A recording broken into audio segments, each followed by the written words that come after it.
Yes, it has been over 2 months since my last creative process video. But hey, that's part of the creative process, right? Hey everybody, and welcome back to Art a la Carte. And this is the next step in the creative process where I'm taking you through all the things that can go on in my head as I work on a piece. Mostly the behind the scenes. If you haven't seen those videos, I'll leave a link to that playlist in the description box below, or at the end of this video you can check it out. But we're going to continue on working with this piece. And this, I don't know, this might be the final one. I don't know, because part of the creative process is trying something and messing up and then having to redo it. So one thing that's going to happen is I'm trying out a new art thing. Hot press watercolor paper. I have never tried it before, and I want to give it a go, give it a try, see what it's like.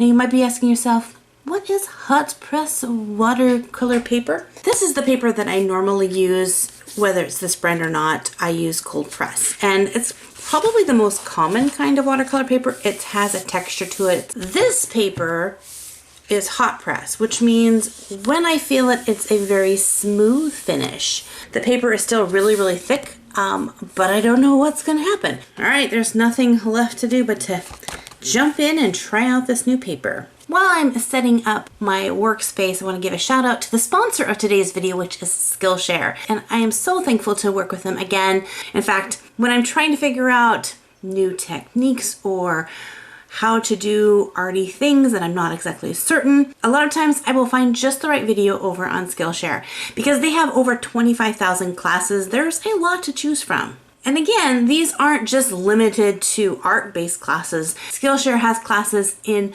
so many different topics. Video design, video editing, creating music, sewing, cooking, sculpting, all of the things. There are so many different classes to choose from. And with a premium membership, you have unlimited access to these classes. So you can watch as many as you want whenever you want. If you're a person that doesn't have access to a physical art classes, or maybe you want to take art classes but just don't have the time or finances to go to a community college for that, check out Skillshare. And Skillshare has a great deal for you in the description box below. You'll find a link where you can get your first 2 months of Skillshare for free to really try it out, to see if it works for you before you actually have to invest anything. But you'll be happy to know Skillshare's premium annual membership works out to be around $10 a month, which is super affordable. So make sure to check out Skillshare. One video that I found super fun was this how to draw cute kawaii cartoon animals. It is a super cute class.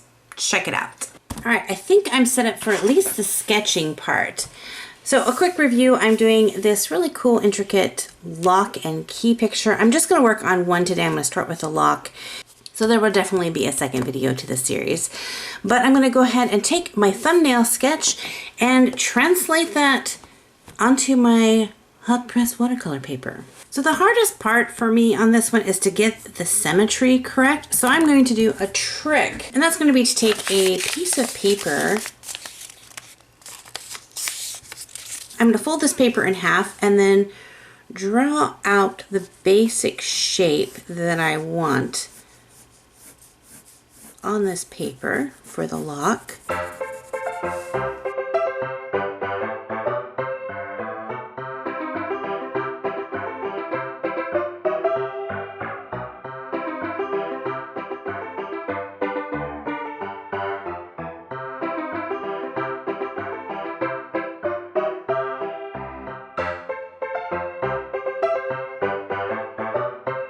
So I'm not worried about the flowers or anything organic. I'm just getting the actual metalwork, and even some of the details of the metalwork I'm not super worried about.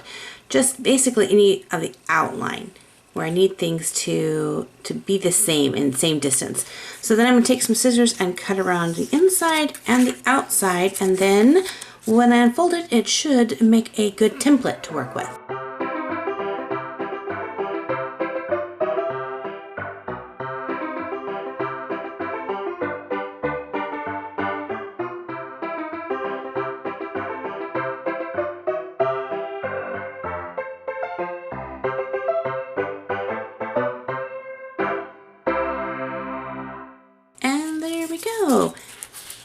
So there is my first attempt at a template. Don't rush making the template part.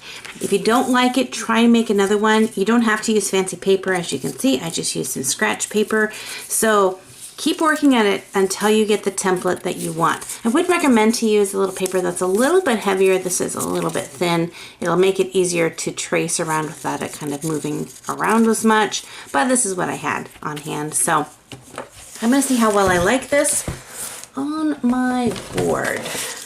So I'm going to place it down. You can take a little bit of painter's tape or something and just kind of tack it down if you want. Don't you hate it when you clean your studio and you can't remember where you put anything?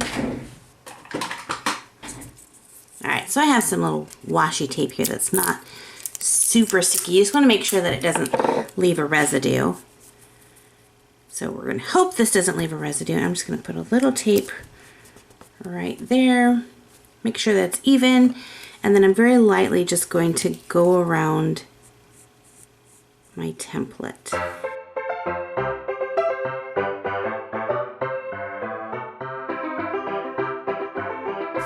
All right, so we have the template all done. We can take that off. There's a little bit of residue. So that tape's not good tape. The main purpose of this is not to have a solid design, but just so that things are even a little bit. They're not, you know, lopsided. You don't have to worry about that as much. But again, just like I kind of said with this one, anything that is off a little bit, because I'm going to be putting flowers and things around here, I can cover up any mistakes with the flowers and whatever else I decide to put in there. So the last thing I want to do is to place in the keyhole, and again I think I'm going to do that with a piece of paper as well.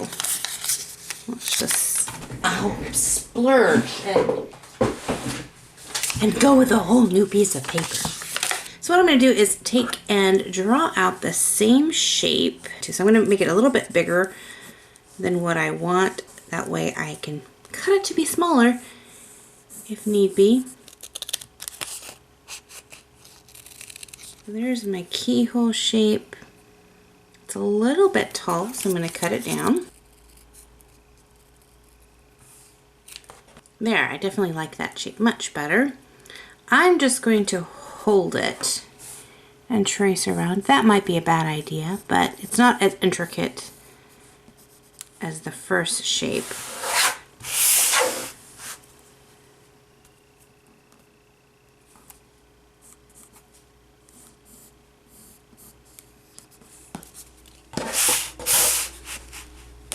And there we go. I feel like I have it a little bit farther on this side. I didn't quite get that centered.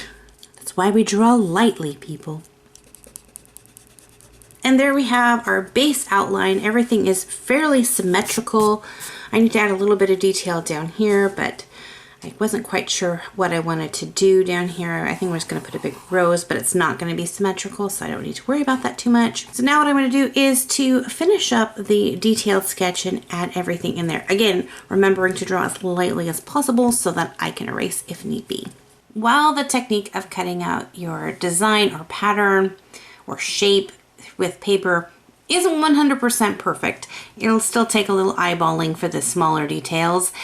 It definitely cuts down on a lot of the trouble that I have. And so I'm curious to see if this works for you guys. I know not every art trick works well with every artist, so I'd love to hear back on your feedback if you've tried this, or if you guys have some tips of your own on how to get a good symmetrical design without using digital. Of course, if you draw digitally, it's really easy to get that. Hand drawing something, what do you find works best for you? Let me know in the comment section. I'm gonna go ahead and stop the video for this one because I think this is a good chunk to kind of take in. In the next video, we will begin adding in all the organic matter before we ink anything in. And then we get to ink in and start coloring, which is the part that you guys get to see a lot of. I hope these have been encouraging for you to see kind of the working process of how artwork comes to be. I'm glad so far, at least, I haven't abandoned this piece. It is something that happens more often than not, is I'll start something and it just doesn't turn out the way I want it to go, and so I just move on to another piece. And that's just part of the creative process. Let me know if you'd like to see other videos like this where I take you step by step through the creative process. Also, in the description box, make sure to check out Skillshare to get your 2 months for free. If you've already used Skillshare, let me know in the comments what are some of your favorite classes that you've taken. I am always on the hunt for new fun classes. It doesn't have to be art, it can be any kind of thing out there. Anyway guys, thank you so much for hanging out in this video. If you enjoyed this video, make sure to give it a thumbs up, and if you're brand new to my channel, hit that subscribe button so that you don't miss out on any future videos. And as always, God bless you guys, keep drawing, being creative, and we'll see you in the next art video. Bye bye!